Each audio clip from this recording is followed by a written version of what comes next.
తెలంగాణలో మరో వారం రోజులు వర్షాలు కురిసే అవకాశం ఉందని వాతావరణ శాఖ ప్రకటించింది. 3 రోజులు మాత్రం భారీ వర్షాలు కురిసే అవకాశం ఉందని తెలిపింది. పలు జిల్లాలకు ఎల్లో అలర్ట్ సైతం జారీ చేసింది. భారీ వర్షాలు కురుస్తున్న సమయంలో ప్రజలు చాలా అప్రమత్తంగా ఉండాలని హెచ్చరికలను సైతం జారీ చేసింది. అల్పపీడనం బలహీనపడి ఉపరితల ఆవర్తనంగా మారిందని చెబుతున్న వాతావరణ శాఖ అధికారి శ్రీనివాస్తో మా ప్రతినిధి అంజమా ఫేస్ టు ఫేస్. వ్యాప్తంగా విస్తారంగా వర్షాలు కురుస్తున్నాయి. నిన్న హైదరాబాద్తో పాటు తెలంగాణలోని పలు జిల్లాల్లో కూడా వర్షం దంచుకొట్టింది. మరి ఈ రోజు నుంచి రానున్న 4 రోజుల పాటు తెలంగాణ రాష్ట్ర వ్యాప్తంగా వాతావరణ పరిస్థితులు ఏ విధంగా ఉండబోతున్నాయి ఏంటి అన్నది కూడా తెలుసుకుందాము. మనతో పాటు వాతావరణ శాఖ అధికారి శ్రీనివాస్ గారు ఉన్నారు. మిగతా విషయాలను ఆయన మాటల్లోనే అడిగి తెలుసుకుందాం. నమస్తే సార్. సార్, నిన్న ఒక్కసారిగా ఇటు హైదరాబాద్లో చాలా ప్రాంతాలలో మనకి భారీ వర్షం కురిసింది. అదేవిధంగా జిల్లాలలో కూడా మనకి అత్యధిక భారీ వర్షపాతం కూడా నమోదయ్యింది. అయితే ఈ రోజు రేపు ఎల్లుండి పరిస్థితి ఏ విధంగా ఉండబోతోంది? మొన్న మనకి కోస్తా ఈ పశ్చిమ మధ్య బంగాళాఖాతంలో ఉన్నటువంటి అల్పపీడనం మొన్న సాయంత్రానికి కోస్తా ఆంధ్ర తీర ప్రాంతంలో తీరం దాటింది. అది నిన్న ఉదయానికి మనకి ఉత్తర తెలంగాణ ప్రాంతంలో కేంద్రీకృతమై ఉంది.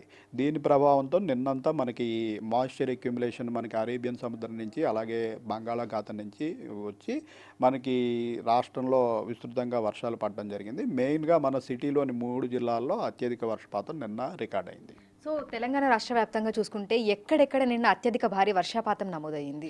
నిన్న మనకి ముఖ్యంగా సిటీలోని 3 జిల్లాల్లోనూ విస్తారంగా వర్షాలు పడి భారీ వర్షాలు పలు ప్రాంతాల్లో సిటీలోని 3 జిల్లాల్లో రికార్డ్ అయ్యాయి. 1-2 ప్రాంతాల్లో అతి భారీ వర్షం 12 సెంటీమీటర్లు దాటి కూడా 1-2 ప్రాంతాల్లో మనకి రికార్డ్ అయ్యడం జరిగిందండి. మేడ్చల్ మల్కాజ్గిరి జిల్లాలో మనకి 12 సెంటీమీటర్లు దాటి రికార్డ్ అయింది. సో బంగాళాఖాతంలో ప్రస్తుతం పరిస్థితి ఏ విధంగా ఉంది? ఇంకా ఎన్ని రోజుల పాటు తెలంగాణ రాష్ట్ర వ్యాప్తంగా వర్షాలు కురిసే అవకాశం ఉంది? నిన్న ఉత్తర తెలంగాణ మీద ఉన్నటువంటి అల్పపీడన ప్రాంతం ఈరోజు ఉదయానికి బలహీనపడి దాని యొక్క అనుబంధంగా ఉన్న ఉపరితల ఆవర్తనం మాత్రం మనకి కొంచెం పశ్చిమ దిక్కుకు జరిగి మనకి తెలంగాణకి అడ్జసెంట్గా ఉన్నటువంటి తూర్పు విదర్భ ప్రాంతంలో ఈరోజు కేంద్రీకృతమైంది. ఇది కూడా సముద్ర మట్టం నుంచి 3.1 కిలోమీటర్ల ఎత్తు వరకు దీని ప్రభావం ఉంది. దీనివల్ల కూడా మనకి ఇటు అరేబియన్ సముద్రం నుంచి ఎక్కువగాను అలాగే బంగాళాఖాతం నుంచి కూడా మాయిశ్చర్ అక్యుములేషన్ అయ్యే అవకాశం ఉంది. సో ఈరోజు కూడా మనం పలు జిల్లాలకి భారీ వర్ష సూచన చేస్తూ ఎల్లో వార్నింగ్ పెట్టడం జరిగింది. అయితే కురిస్తే కుండపోత వర్షాలు కురుస్తున్నాయి, లేదంటే విపరీతమైనటువంటి ఎండ తీవ్రత అనేది ఉంటుంది. సాధారణంగా ప్రతి సంవత్సరం వర్షాకాలంలో ఇదే విధంగా ఉంటుందా, లేదంటే ఈ ఏడాది ఏమైనా మార్పులు జరిగాయా? ఈ ఏడాది కొంచెం ఈ తీవ్రత అనేది ఎక్కువ చూస్తున్నాం. మనం కొంచెం వర్షం తెరిపించేటప్పటికి టెంపరేచర్లు భారీగా పెరగడం, దాంతోపాటు ఆ మాయిశ్చర్ లభ్యత జనరల్గా ఇటువంటి అల్పపీడనము లేదా ఉపరితల ఆవర్తనం ఉన్నప్పుడు మాయిశ్చర్ లభ్యత ఉండి వర్షాలు పడతాయి. అయితే ఈసారి ఏమవుతుందంటే కొంచెం మనకి ఈ యొక్క సిస్టమ్ కొంచెం వీకెన్ అయిన వెంటనే పగటిపూట బాగా ఉష్ణోగ్రతలు పెరిగిపోయి సాయంత్రానికి ఈ తేమ అక్యుములేషన్ జనరల్గా సాయంత్రం రాత్రి సమయంలో జరుగుతుంది. కాబట్టి ఆ సమయంలో ఎక్కువగా క్యూములోనింబస్ మేఘాల తాకిడి అనేది ప్రతిరోజు ఇంచుమించు మనం చూస్తున్నాం. ఈ పరిణామం జనరల్గా మనకి వర్షాకాలంలో ఇంత క్యూములోనింబస్ మేఘాల తాకిడి ఉండదు. ఇది పోను ప్రతి ఏడు మనకి వేడిమి పెరగడం వల్ల వీటి తీవ్రత పెరిగిపోయి మనం ఎక్స్పెక్టెడ్ దానికంటే క్యూములోనింబస్ మేఘాల వల్ల పడే వర్షాన్ని మనం ఖచ్చితంగా అంచనా వేయలేము. అది ఏంటంటే మేఘము ఫామ్ అయిన తర్వాత ఒక 3 గంటల్లో మాత్రమే దాని తీవ్రత తెలుస్తుంది.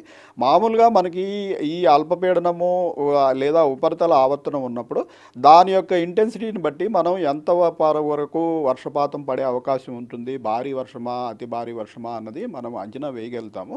అయితే వీటికి తోడు క్యూములోనింబస్ మేఘాలు ఈ వేడిమి వల్ల పగటిపూట వేడిమి వల్ల ఈ సిస్టమ్కి అవి కూడా తోడవడం వల్ల ఒక్కొక్కసారి అంచనాలను మించి వర్షపాతం సడన్గా మనకి వచ్చేయడం జరుగుతుంది.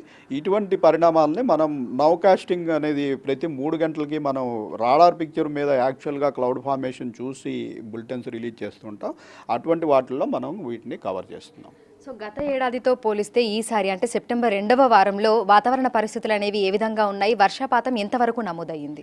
వర్షపాతం ప్రస్తుతం మనకి 33 జిల్లాల సగటు చూసుకున్నట్టయితే పాజిటివ్లో +24% మనము ఉన్నాము. ఈరోజు రేపు ఎల్లుండి కూడా మనకి కొన్ని జిల్లాల్లో భారీ వర్ష సూచన ఉంది కాబట్టి మనం మరింత పాజిటివ్గానే ఉండే అవకాశం ఉంటుంది. అలాగే మనకి ఈశాన్య బంగాళాఖాతంలో మరి ఒక అల్పపీడనం ఏర్పడే సూచనలు కూడా ఉన్నాయి. ఇది కనుక బలపడి అల్పపీడనం ఏర్పడినట్టు చూసినట్టయితే వచ్చే వారం కూడా మనకి వర్షాలు కొనసాగే అవకాశం ఉంటుంది. సో ఈరోజు ఏ జిల్లాలకు ఏ అలర్ట్స్ అనేవి జారీ చేశారు, ఎక్కడెక్కడ మనకు భారీ వర్షాలు కురిసే అవకాశం ఉంది అంటారు? ఈరోజు ముఖ్యంగా మనకి నార్త్ తెలంగాణలోని ఆదిలాబాదు, కొమరంభీము, నిజామాబాదు, నిర్మల్, కామారెడ్డి, మెదక్, సంగారెడ్డి, వికారాబాదు, అలాగే మన సిటీలోని 3 జిల్లాల్లో ఒక జిల్లా మేడ్చల్, మల్కాజ్గిరి, మనకి ఎడ్జసెంట్గా ఉన్నటువంటి సిద్దిపేట, జనగాము, ఉమ్మడి వరంగల్ జిల్లా, అలాగే మనకి తూర్పు సైడ్లో ఉన్నటువంటి జయశంకర్, భూపాల్పల్లి, ములుగు, భద్రాద్రి కొత్తగూడెం, ఖమ్మం ఈ జిల్లాలకి ఎల్లో అలర్ట్, అంటే 7 నుంచి 12 సెంటీమీటర్ల వరకు ఈ జిల్లాల్లో 2-3 చోట్ల వర్షపాతం నమోదయ్యే అవకాశం ఉంది.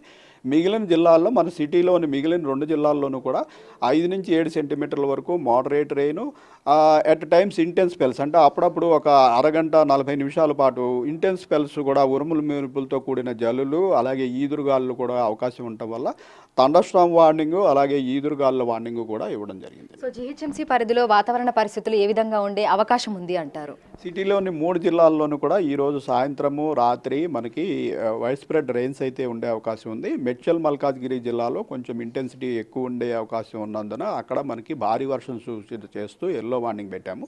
మిగిలిన 2 జిల్లాల్లోనూ కూడా మనకి 5 నుంచి 7 సెంటీమీటర్ల వరకు వర్షపాతం నమోదయ్యి అప్పుడప్పుడు మనకి ఈ జిల్లాల్లో కొన్ని చోట్ల ఇంటెన్స్ స్పెల్స్ కూడా రికార్డ్ అయ్యే అవకాశం ఉంది. అయితే నిన్న 14వ తేదీ అంటే ఊహించని విధంగా హైదరాబాద్లో చాలా ప్రాంతాలలో భారీ వర్షం కురిసి ఎక్కడికక్కడ కూడా రోడ్లన్నీ కూడా చెరువులను తలపించే విధంగా లోతట్టు ప్రాంతాలన్నీ కూడా మునిగిపోయినటువంటి పరిస్థితి ఉంది.